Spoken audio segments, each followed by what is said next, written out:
Okay. Hello, everyone.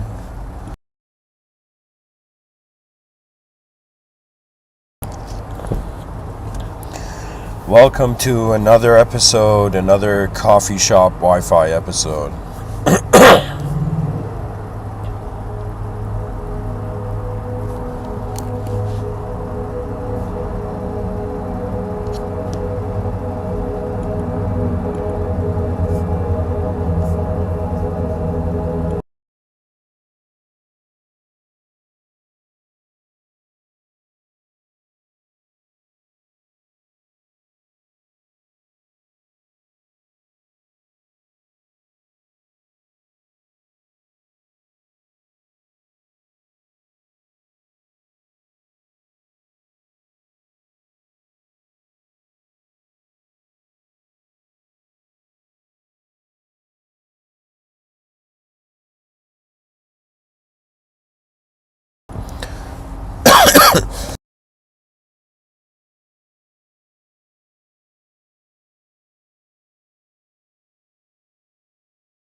Okay.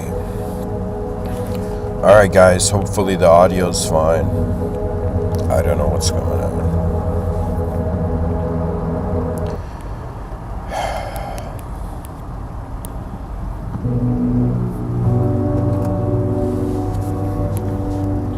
Alright, I'm going to assume everything's fine. I'm just going to continue.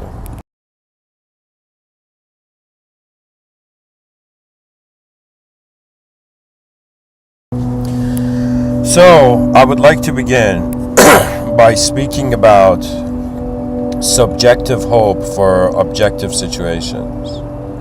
And I wanted to speak about what is here, who is here, and what can man do with his existential position and his experiential position.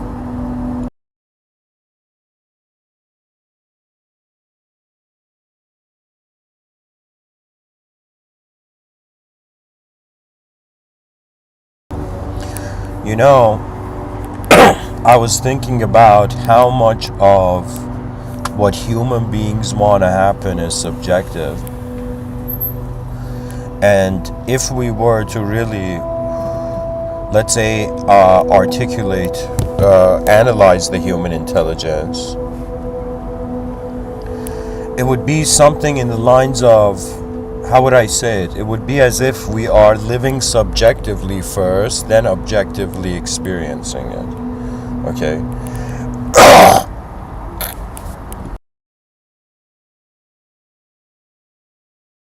Sorry, guys. As a disclaimer, there's going to be a lot of noise and pauses in this episode, so.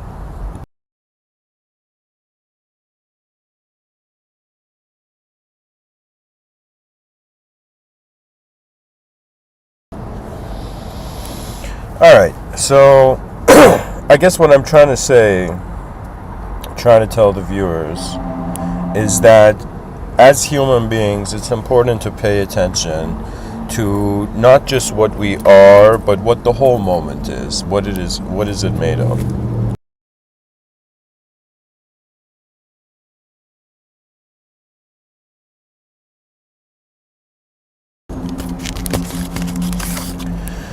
So,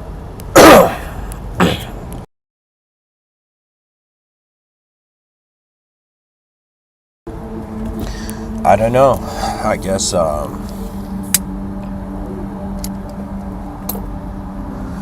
say what I can. Pretty much, I was born in 1991. I was under the impression that the human being was just a physical creature. I was introduced to religious ideology. I had no choice due to a theocratical society I was raised in.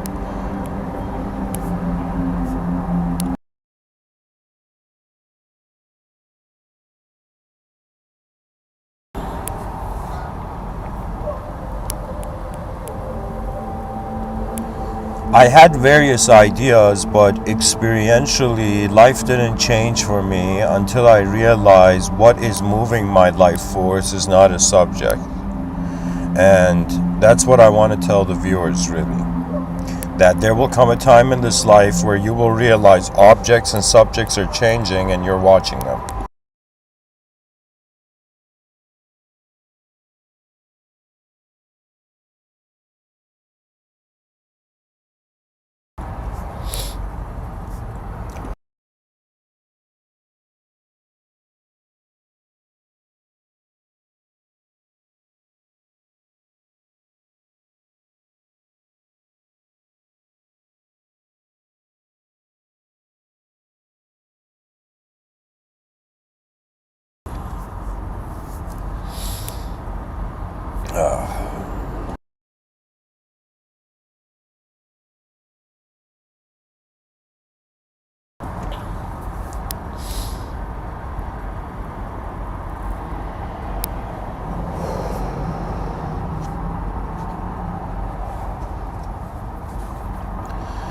Anyways, there will come a time where whoever you are, you will notice the unknown. Now, what's going to happen when you notice the unknown is that you're going to think you're unknown.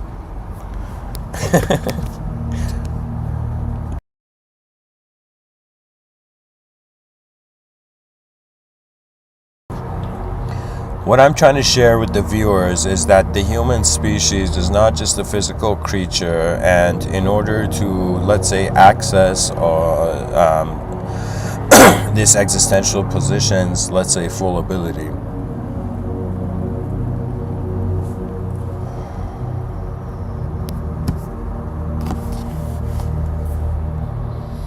you know, guys, I might have to make this part one, but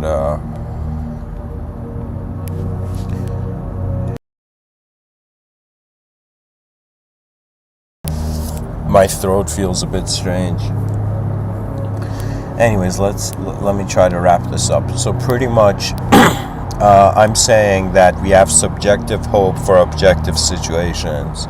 There comes a moment where we wonder, who is it that's actually here and experiencing all of this?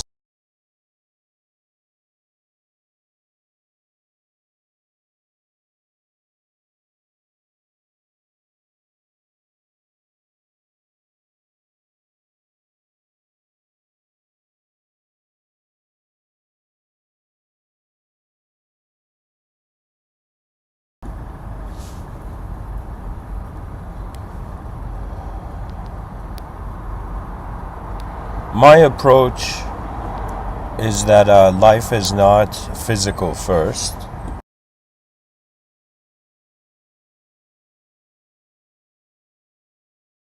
Life is actually a psychological experience, and it's another way of saying that before we open our eyes, we are already existing to ourselves.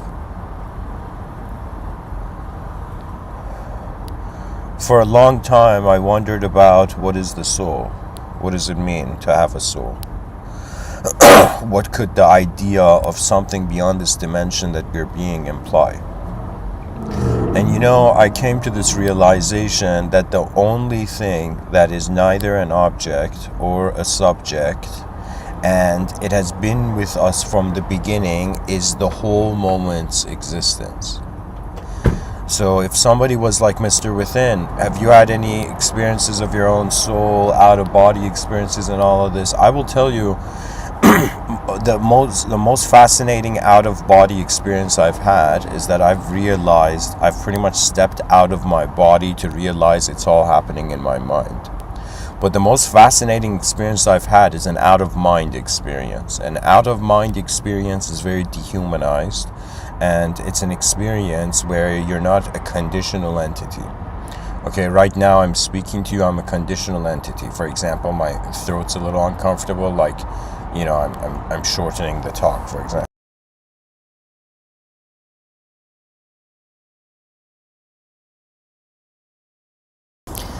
Anyways, what I'm trying to say is that I did experience a moment where I realized what is moving the moment is not something that has qualities or attributes to change. One of the most complex things for the human being to wrap its head around is that life is not for an individual, even though we've been living like that for a long time, but life is actually a dynamic force. So what was first, let's say, somebody trying to find a snapshot of truth for, it's turned into a dynamic game where at certain parts of the game, certain actions have to, in some sense, activate.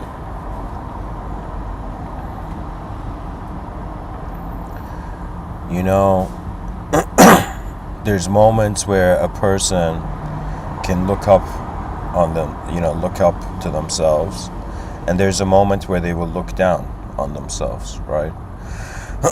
And in the moments I've looked down on myself, moments I've been upset at my own performance or expression, I've always wondered, like, who's upset? Or if somebody tries to do something perfectly and its result is imperfect, it's as if, who wanted that perfection? Where did the emotion come from? And as you live in life more, the more you realize that it is in actuality something that it's like programmed from before. So I'll give you an example. In Vedic thought, we have the concept of karma. Karma is another way of saying an effect, noticing how it caused itself. When we go back to the karma of human beings, the logic, common sense tells us that there were a few human beings and then the rest expanded from them, right? So it's another way of saying the karma of an individual event has led to the karma of this current collective event we're in, right? Something I will tell the viewer is something that I often wonder if the human experience is ready for. Sometimes because I'm giving the talks, I feel it's ready. The human species is ready, but there are moments where I feel that, out of 8 billion human beings on this planet, how many of them can have contentment with dehumanized states of being? I have this feeling that most people maybe at most can last a day, maybe a day being dehumanized. But if you experience it often, you're going to access modes of sight that you're not often used to. So I'll give you an example. If I think about myself, I tend to think about it to some degree from a third perspective. What does that mean, third person perspective? So it means as I'm giving this talk right now, like I'm sitting in my car, laptop's on my lap, I'm giving this talk, but if I wanted to think about this moment, I would be thinking it as if from above my car, like from the sky, right? It's something one realizes about the nature of mind is that in what way has it been acquainted to storify memories and events, okay? And this is such a fascinating thing, right? Why? Because it takes us to the domain of psychology, and it takes us to the domain where folks such as Freud, he spoke about the conscious, the preconscious, the unconscious, right? Carl Jung spoke about the collective unconscious. Carl Jung is even known to say, unless you make the unconscious conscious, it will direct your life and call it fate. What does that mean? That means we human beings are very privileged and blessed compared to all the other species, but at the same time, we have our own obstacle course to deal with, right? What I'm trying to tell the viewers is that right now in 2022, it's very easy to be a human. It's becoming for the future generations harder, but this difficulty is not contrastable compared to give it 1,000 years, right? It's all about sensitivity and fragility of existence. Okay, what I'm noticing, and I'm pretty sure many people will agree, that the future generations are transforming. It's as if what was a very capable, natural, tough kind of human being back in the day in the outer realms is slowly converting into a fragile point of attention in the inner realms. So what does this mean? This means that what it means to be a human being is like a rug that is bit by bit slowly being pulled from underneath our feet, right? This went to such an intensity where I had to make a psychological decision for myself, and I'm like, okay, you know what's coming in the future, so which one is it gonna be? Or am I gonna live as someone who,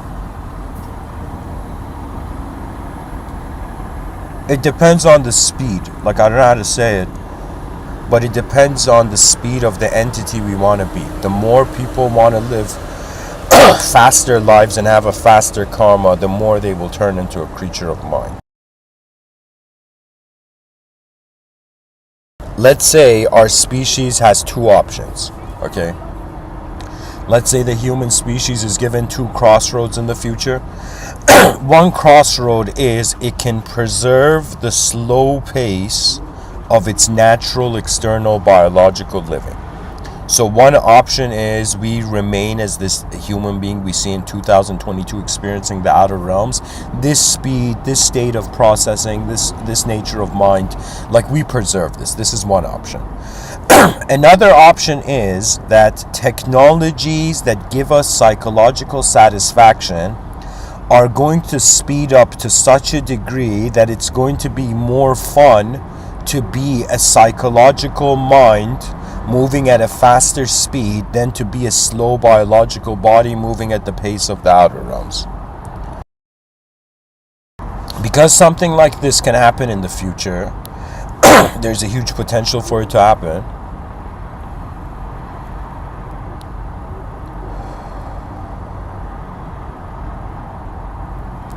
It would be another way of saying, as we are going towards the future, we are finding less reasons to remain as a natural biological human being.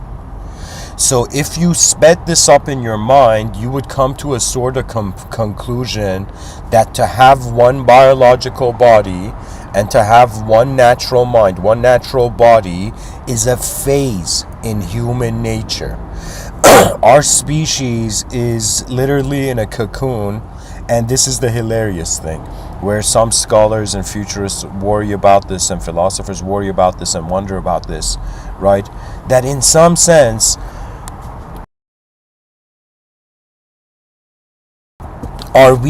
did a natural organism go into a cocoon to step out as a techno cyberspace based butterfly? Right? What I'm saying is we are experiencing that point in human history where human consciousness has fully comprehended, to some degree, very capable conscious degree, has comprehended the limits of its objective existence and has comprehended the limits of its subjective experience.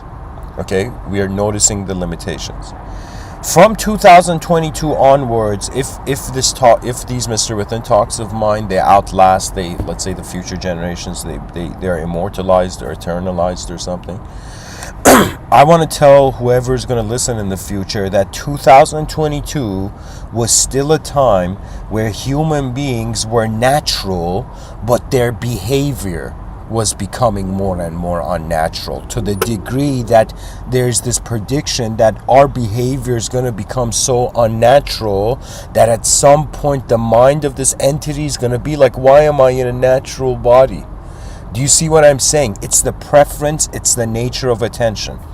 In the Bhagavad Gita, one of the most incredible metaphors I've heard in my lifetime is shared.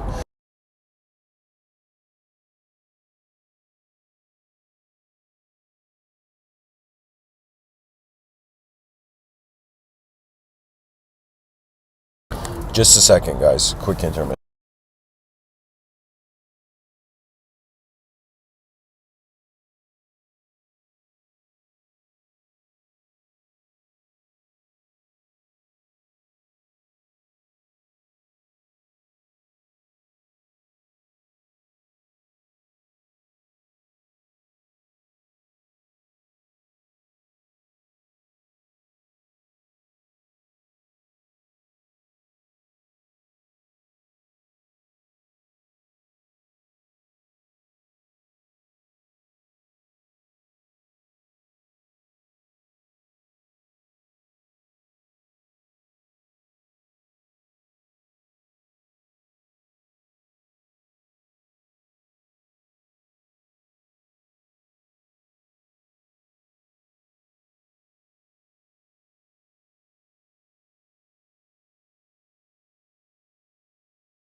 Okay, to continue.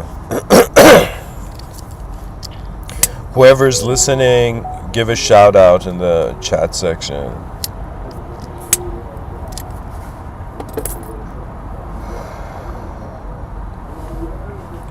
Anyways, where am I going with this? Okay, I'm saying we're these creatures that have a subjective dimension and an objective dimension.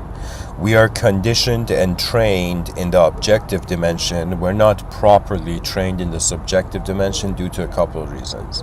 One, the subjective dimension is possessed by cultural programs. What does this mean?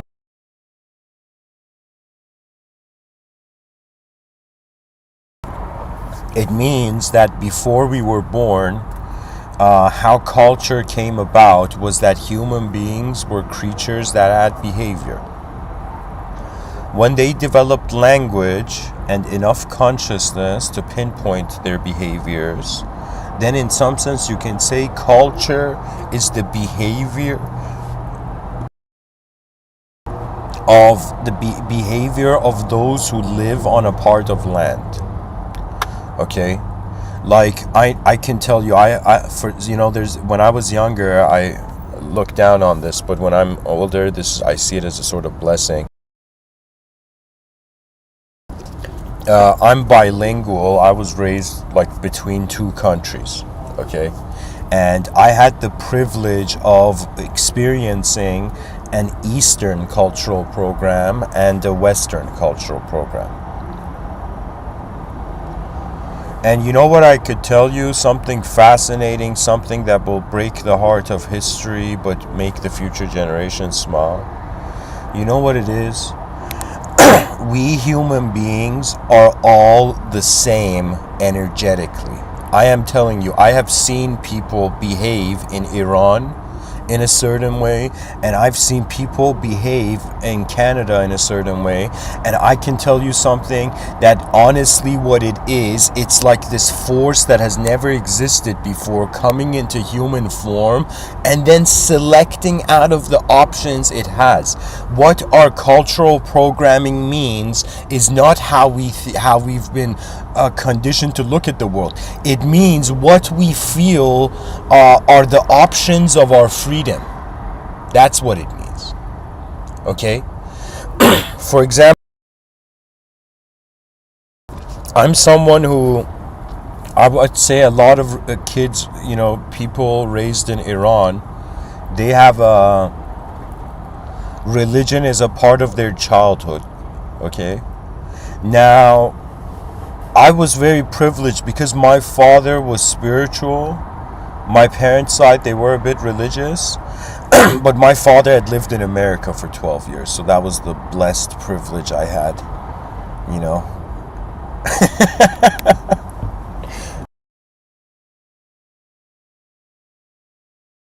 People don't know this about me, but when I was super young, my parents actually wanted to immigrate to America. But there was some paperwork issues, so we had to come to Canada.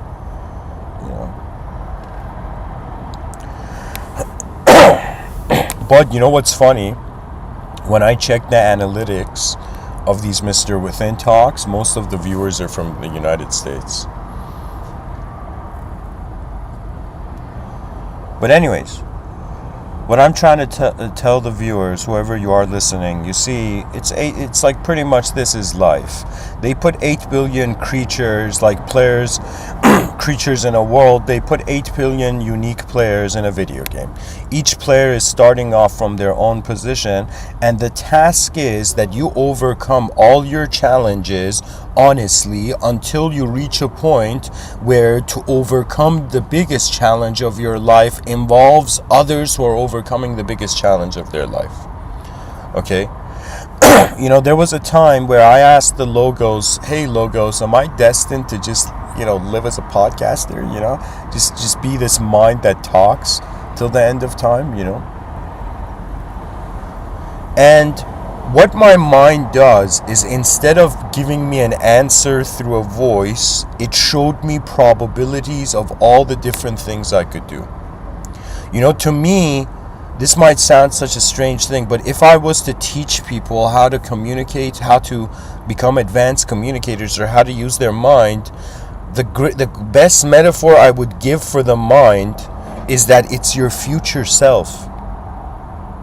Anybody who thinks they're talking to the logos, to angels and demons in other dimensions, it can be. Based on your choice, you can choose to create a psychic archetype, right? We as human beings don't have the ability, the human intelligence is bestowed with 3 abilities. But when it doesn't use these abilities consciously, it gets possessed by the world that gives the human being these abilities. These abilities are creation, they are maintenance, and they're destruction. Okay, in ancient Vedic thought, this was seen as Brahma, Vishnu, Shiva. Brahman was the creator archetype, Vishnu was the maintainer archetype, Shiva was the destruction archetype. So these 3 archetypes are very important because these are the permissions and privileges of consciousness. If somebody says, Mr. Within, what's the point of being a conscious entity in an unknown world? What's the point? You know, if if somebody asks me that, you know, I would say the point is to see that the consciousness, like, look at what life is. It's like it's giving you a little bit of a body. It's giving you a little bit of shape and form to deal with, which is your biological body, and it's also giving you a mind, which is the steering wheel, which I don't know how to say it, but we are pilots, dear viewers. We are an unknown attention piloting through manifestation. We are literally an eternal field temporarily, you know, dancing as it's shaping itself, you know. Sometimes I look at the mirror and I'm like, man, you know, who is that? And sometimes, you know, am I looking at the universe? And sometimes I feel if the universe looked at me, I would be a mirror. You know? We human beings are mirrors of universal expression. We are reflecting something that is way bigger than us. Okay? And I am tired of the human species identifying with its past more than its future. That's the freaking bullshit of modern society, right? People feel we're messing up. People feel we don't deserve. People feel it's like impossible. Why? Because the past convinced us. People in the past were idiots compared to the future. That's the case, right? Thousands of years from now, there's going to be people, imagine like some hyper podcasters, and these guys are going to come and see all the blind spots I had. That's how it works. You know, this is why nobody should feel insecure about knowledge and intelligence. Why? Because every generation is foolish to the future generations. And you know what's funny? We try to preserve the wisdom. Like, you know, there was a person who I'll share with the viewers something next level, okay? One day, this is years ago when I was still with my parents, a long time ago. One day, I have a twin brother. My father's a very, you know, positive, optimistic, you know, spiritual person. And he had found this meetup where it was this Indian meetup where it was a Sikh kind of spiritual meditation kind of meetup group. Okay, so me, my twin brother, and my father, we go to this, and it's like some person's house, and it was this guy who I think his background was Irish or Scottish, but he had gone to India and lived with this guru, which somehow I'm remembering the name of the guru, Gopal Singh, right? He had followed one of these gurus that in the Sikh tradition, they have their own lineage of holy men, and it starts with Guru Nanak, and they have something called, God to them is this holy word called Nam. So Sikh tradition is a very, I mean, I'm definitely not, you know, there's so much of it I still need to learn, you know.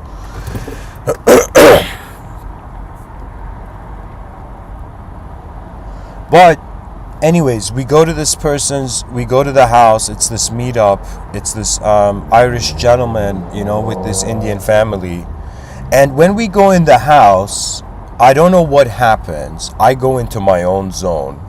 And they have this picture on the wall of these 10 people. I don't know how many. But there were these prophets, like in Sikh households. Right? Just like in Christian households, they have the cross on the wall. In Muslim households, they have like the name of God on the wall. Right? In Sikh households, they have this picture of all the saints, all the lineage of holy men starting from Guru Nanak. So when we go to this meetup, I look at this picture and there's this one person on the picture. Guys, I don't know how to tell you this, but it was as if this one character on this picture on the wall of this meetup, right, this house, that was this meetup event, I couldn't stop staring at this picture, and I asked the guy, who is this? And the guy told me this is Guru Arjan, right? And I don't know what it was. It was like for a second I stepped out of who I was from the beginning of my birth, and it was as if I was looking at something that was a memory of a different body, not this body of mine. Was a memory of a space body, right? So some people believe in their past lives they were objects, they were subjects. Some dudes like, yeah, man, in my past life I was an emperor, bro. Obviously, look at my style, look at how I sit on chairs. In my past life I was an emperor, right? And then there's some people who are like, no, in my past life I was the world, and my physical birth was how the world called me into manifestation. The attitude I have with my life force and spirit is that something has awakened me from an eternal, infinite potential slumber. Something has brought the force that I am now to this moment. You see? And it's fascinating, because when I think about it, I'm the first person in my lineage, in my ancestry, to speak to a global audience.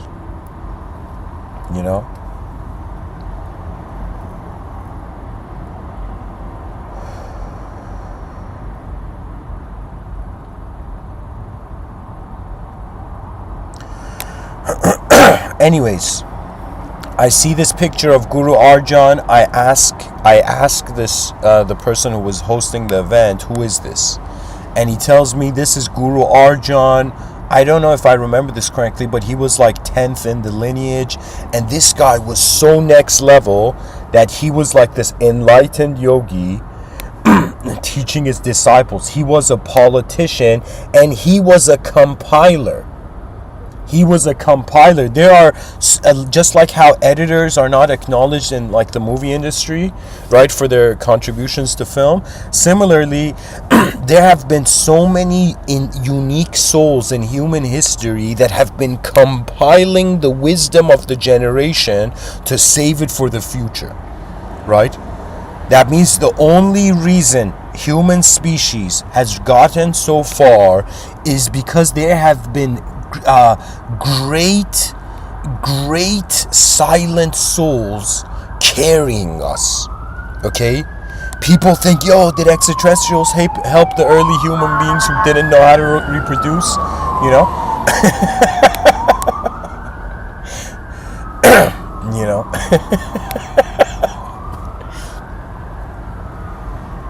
But no, what it is it's the potential of humanity. You know what has happened?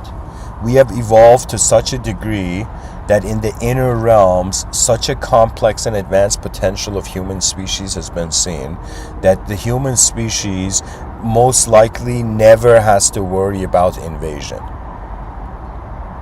Why? Because we're like the gifted student. Imagine there's a martial art master and he has a bunch of students, and one student is silly, super silly. The martial arts, like, what's wrong with this kid? But this kid has such potential, like next level technique, right? So the human species, in contrast to any sort of life in this universal sector, if an extraterrestrial invasion happens, those extraterrestrials are idiots.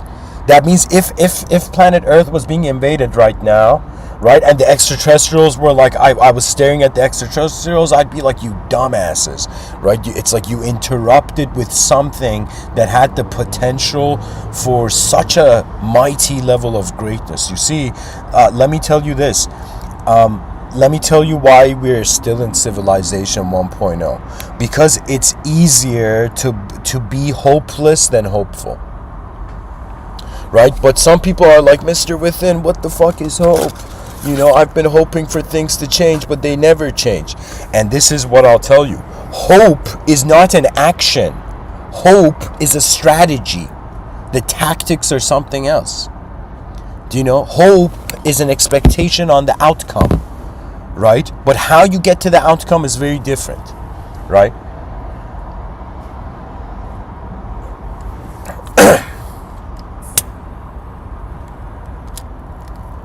So, where are we left with? Like, why am I sharing that story of Guru Arjan? Because since after that moment, I go and research Guru Arjan, and it upsets me because, you know, he gets tortured by this Persian king in the most effed up way, but there's so many sacred and beautiful stories about Guru Arjan. And you know what it is? The species is graduating from unnecessary barbarianism that has been hindering the ability to live as transcendental minds. You know, when I think about thousands of years ago compared to now, even though people are like, technology's ruining lives, but I'll tell you, no. It's about world access. So we have access to multiple worlds right now that our ancestors did not have. It's not just about creativity, it's about where the creativity is happening. The space of your mind suggests the freedom of your personality. Me sitting here right now, right? How am I giving myself this freedom to even speak to a global audience, right?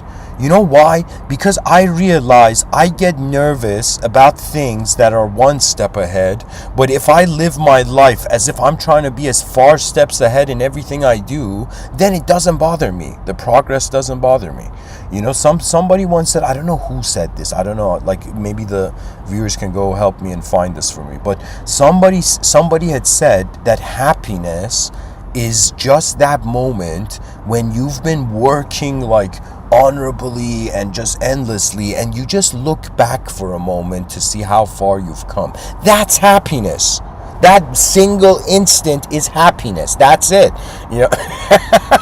Now, I'm not saying there isn't like such an ananda bliss level of happiness, right? I mean, a person could just be happy for existing, you know. There's some days where I wake up and I'm like, oh my God, another day? This is like some next level, you know, video game, you know. But really what it is a person has to learn to be content with their known self, known world, with their unknown self and unknown world, okay? And the Buddha says something. The Buddha says,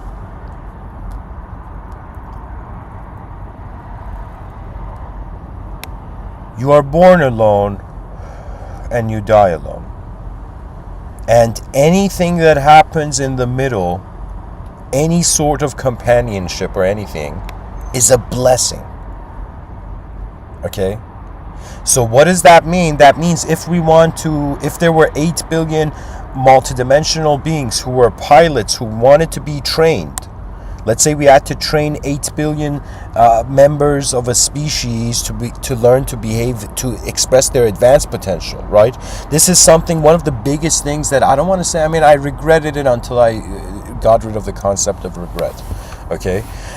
But I would tell you this, that when I was younger, what I regret is not who I was or what I was. What I regret is what I didn't see.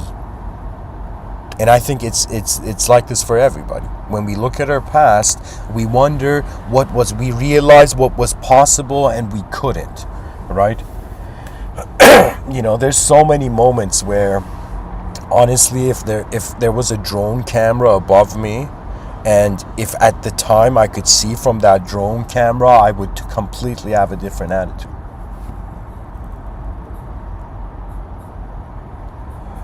We have to become content with the dimensions of our being.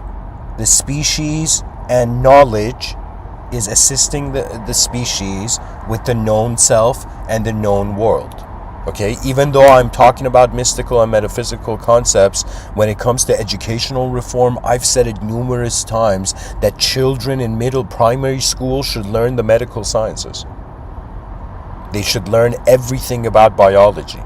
Imagine an educational system when children graduate from high schools, they have next level medical knowledge. Everybody has next level medical knowledge. But anyways, back to this idea. You're a human being. What can you do? You can physically move, or you can move your mind. How you move your mind is that you got to learn to acquaint yourself with what you are. Okay, this is something nobody taught me. I would say it's like it happened, and then I understood it through this quote where they say, don't chase the butterfly, you'll be a step ahead, and just sit down and be still, and the butterfly lands on your forehead. Be like the flowers and the butterfly lands. Now, when I was younger, I was a kid who, me and my twin brother would catch butterflies with bags, right? So the quote was like, we would catch butterflies for a moment and we would hold and let them go, right? But I remember catching a butterfly with a plastic bag, one of those couple cent, plastic bags.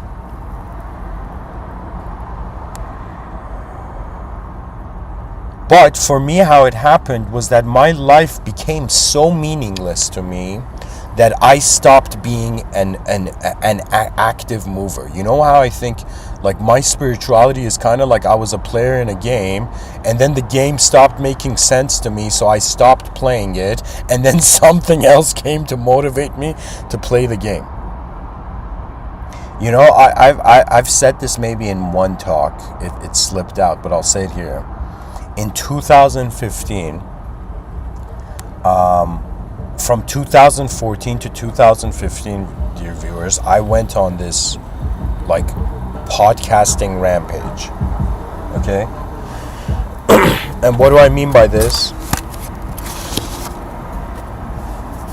I mean that I had reached this point where I was living in this accommodation in UK Birmingham, and they had this machine that would give you free tea, and all I had was my fake Apple headphones, my phone, and a cup of tea, and I would just go sit on this bench. And just like a machine, I remember I would just go sit there, press the record button, and just watch my moment, and the talk would just happen. Everything would happen. Do you know? Our body, just like how it knows how to heal itself, when we are honest and want to truly do something, the body actually helps us with it. People don't realize honesty is the greatest healing. Because honesty means you're giving a permission for your moment to exist in its simplest form. And when you're content with the simple, you move to complex dimensions. Because if you're not content with simple dimensions of your life, how can you experience complex dimensions? There's the World Health Organization, they did this statistic 70% of the planet's depressed or something, right? Right? And it's man, if we're depressed with this world, how are we going to advance to better worlds? How are people be trying to be spiritual when they can't handle Earth?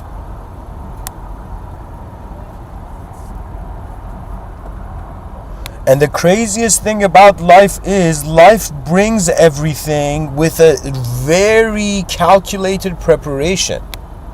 Right? There was a time where I felt, man, I don't have the energy to live a lifetime. Honestly. There was a time where I had this thought. Where I'm man, to be a human being for 100 years, how much energy is that going to take? Do you know, what is this?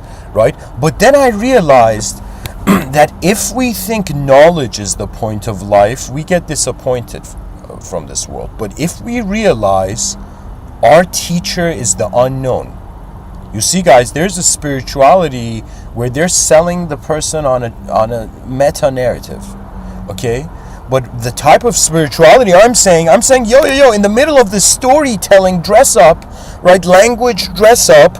I'm like, there's something unknown happening here. How have we ignored the unknown variables in our moment of perception?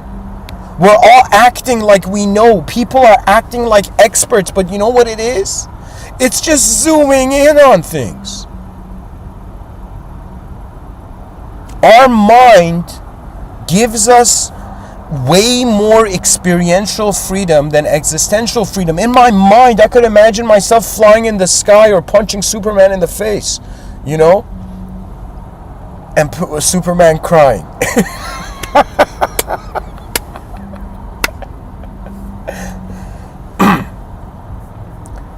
Can you imagine, like, you know, imagine Superman had gone out of control and they were like, Mr. Within, do something, you know, the species needs you. And I'd be like, hey, Superman, stop it, man. Stop this. Remember yourself. And imagine Superman breaks down crying, you know.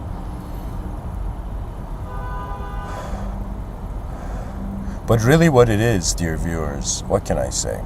We're unknown travelers, all right? And what is a traveler? A traveler has to carry its own feet. You know, and when it comes to consciousness and being a multidimensional being, who is going to be responsible for your eyes? You see, that's when real spirituality begins, when you realize your mind is giving you access to a sight that nobody else has, and you have to decide what to do with it. Right? At some point, I had to decide, what am I living for? And you want me to tell you something? I don't know. It's kind of like it's poetically sad, but at the same time, it's just how things happen. In 2014, I think I had become so selfless that I had considered that the species is going to outlive me. So my life is 100 years.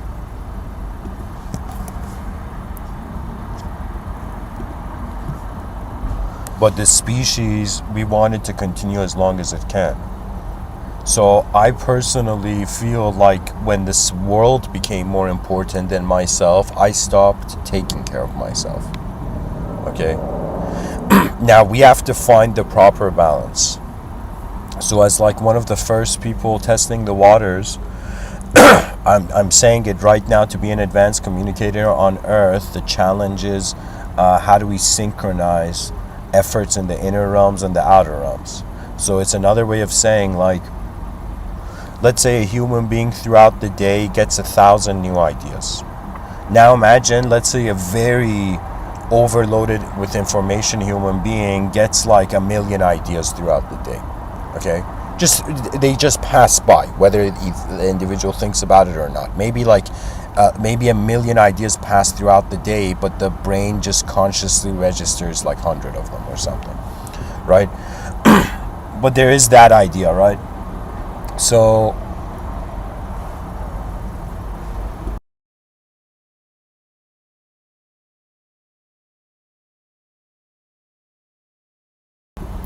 what I'm trying to say, it's kind of like, to be a human being is to be part of this advanced mechanism.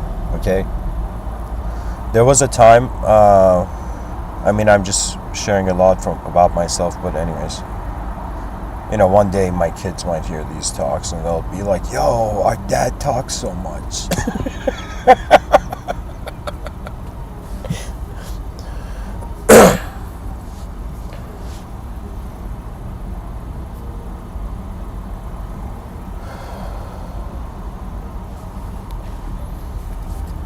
And you know, I'd look at my hypothetical kids and I'd be like, you think 10,000 talks is enough? It's, you know, foolish kids.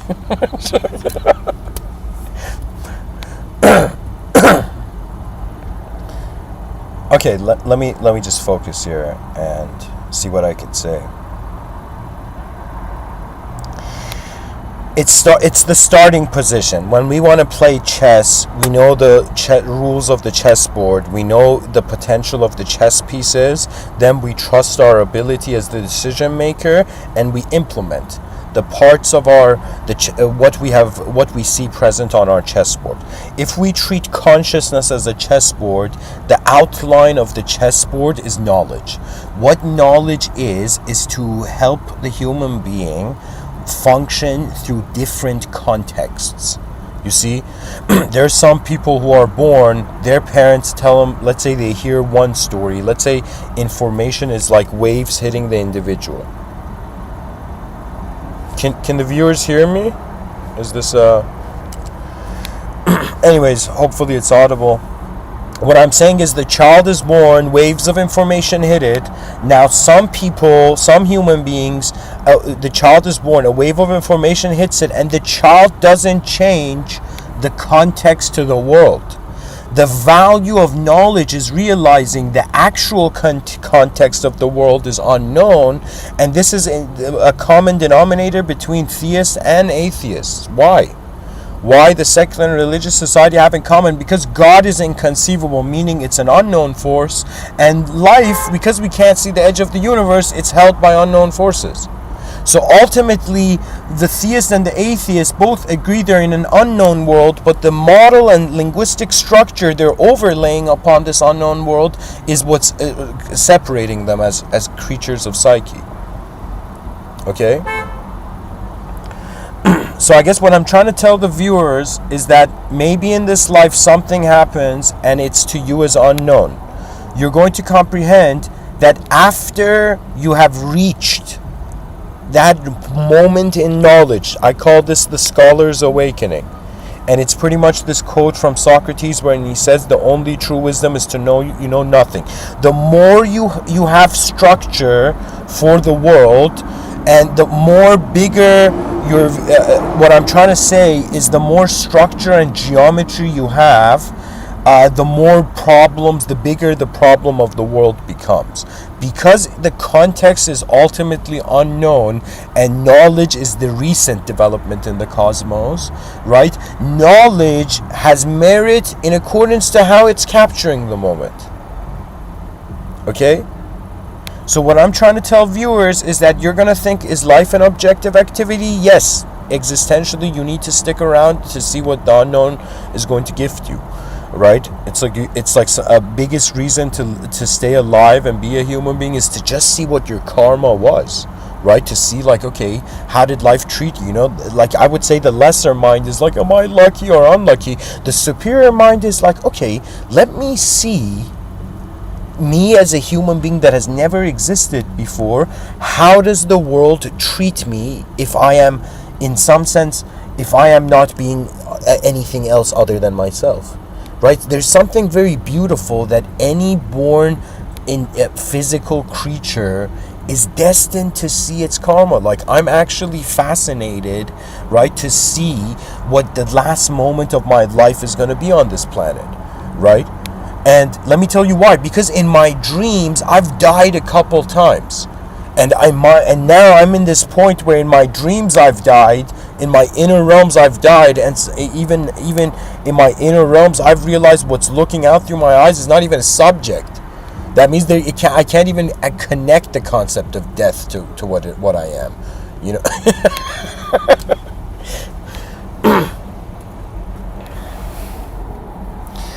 So anyways, I'm gonna end this off here. But I think I have enough energy for maybe another episode in a few hours, or I might, set up a Discord event. Yeah. But what else can I say about subjective hope? Okay, it's not wrong to have hope, you see, but what I'm trying to say is we're conditioned to just be responsible for one character in a story, but we're actually like two characters in two different types of stories in every moment. Okay, this is something that honest people can't wrap their heads around. Okay, that it's like all those honest, naive kids walking into the world, right? Just a word of advice: you're going to realize you're staying honest and true and pure to your inner reality, but the outer reality is a world that cannot see your inner reality. So all those good people like trying to be good, but then the world's being cruel to them, and they're like, why? I tried to be a good person. Why is the world like hitting me on the head? You know, like I was just trying to be a good person. And that's a way of the universe waking us up from worshiping our own inner realms. So if like Joker was worshipping his own inner realms, Batman was worshipping his inner realms. None of those dudes were in reality. Do you know they were each in their own world. Batman was the good guy in his own world, and Joker was the liberator in his own world. Right? This is the nature of our inner realms. So when you step out of your inner realms, it's like stepping out of a jacuzzi. It's like stepping out of a sauna. Right? You just for a second breathe in a way where it's as if, wait a minute, I didn't have to be all those ideas my attention has been possessing. You see, people fear possession, right? From religious context, spiritual context, even like secular context. The person's like, man, my business was possessed by this other business or something. Do you see what I'm saying? Like, see, people have a fear of possession, but this is what I think is even more hilarious. People don't have a fear of what they possess. You see? Because to be honest, as much as we can see a divine natural storyline to humanity, we can also see that the human being is an interdimensional magic. Okay? We're a magical entity. But when I say magic, people are like, what do you mean by magic, Mr. Within? I mean something that appears true. It's an appearance. When I look at the surface of the ocean, am I seeing the depth of the ocean? Am I aware of what's in the ocean? No. And that's why I dislike swimming in the ocean personally. But why?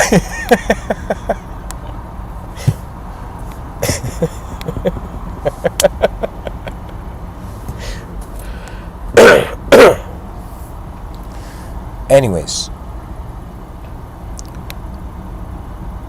something changed in my value system, and you know what it was? I realized what's more important than objects, what's more important than subjects, is in some sense the activation of the object and subject, and at what time.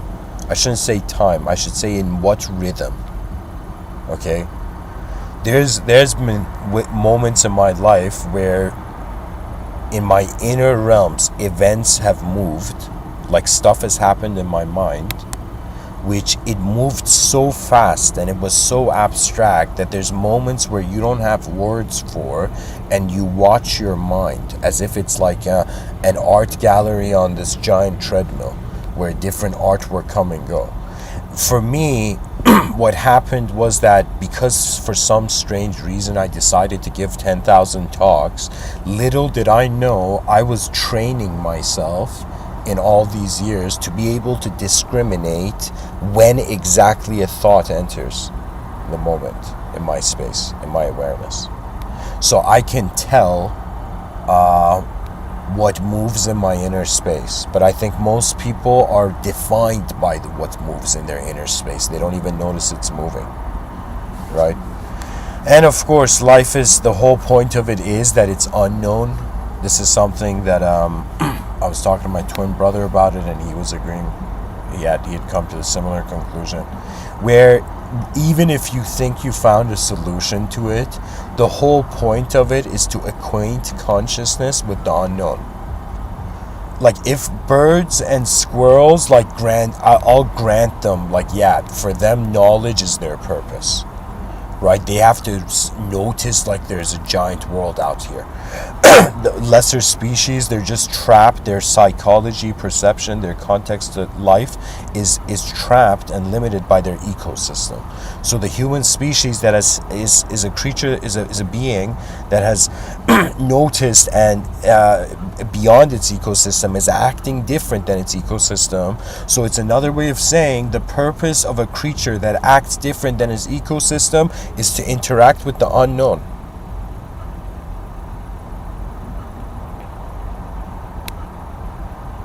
So all I could say is cultivate an awareness to how yourself is present in your attention. You're going to realize it's vision and attention pilot's vision. What is more important than money? Money is very important, but what is more important than money is vision. Right? For me, I was like, there's going to come a time where the species is going to be like, hey, we're a species on this rock. You know, like there's going to come that moment. You know, there's going to come, like sometimes I look at politicians, right, on YouTube, and I'm like, man, these fools just talk about the future of the world. Don't talk about the future of your term. But people don't think that far. You know why? Because they don't feel they can. How messed up is it? We're living in a civilization where I'm telling you, if somebody had a new idea to create the next great invention, like a majority of people might like demotivate that person. We're living in a civilization that is acting as if it's already defeated, and that's BS. That's BSAF. You know. Our species haven't even started. We're like a pilot in an airplane, and the airplane hasn't even lifted off yet. So anyways, guys, thanks for listening. I hope this episode was helpful. A response to the subtitle, who is here? What is here is the presence of attention. This attention first identifies with a known effect, but will realize it is experientially an unknown cause, which is another way of saying you're reverse engineering from the belief that you're a human idea and body, human subject and object, to this realization that you're actually how energy, attention, and existence are how energy and attention are being a moment prior to time. So any person who experiences this stillness, this is one of those simple states that you cultivate, then you become content. Then in the most intense situations of life, you will revert to that simplicity, and then the simplicity has the strength to endure. Right? What I'm trying to say is there's so many things about life we don't know, but there is some stuff we know. We use the stuff we know as clues. We come up with a strategy. What the strategy is an opportunity to give direction to the energy that we are. And it depends. People have to listen, as the ancient poets say, you have to listen to your heart, right? Some person's heart may tell them that they need to be like a programmer, sit for hours in a room and do nothing. Right? For some people, their heart tells them to go and be like, I don't know, a lover or something. Do you see what I'm saying? Like the nature of what we are. I feel every person, we may not say like there's a specific storyline based destiny, but we can say at least that based on the potential, creatures get classified automatically in nature. And it's really cool because every person is being an ambassador of the space-time continuum. You know, we're inhabiting, like what consciousness is intelligence, is inhabiting space. So when an intelligence becomes space, that's when a body notices it has a mind, in some sense. But anyways, guys, thanks for listening. Share, subscribe, like, and comment. And as a question, for viewers to comment on in the chat section, just answer the subtitle, who is here? And people are like, what context? It's like any context, just who is here, ? Like, what is here? What is the consciousness here? So I'm gonna set up a Discord event. It's 6 p.m. here. It's 5:54.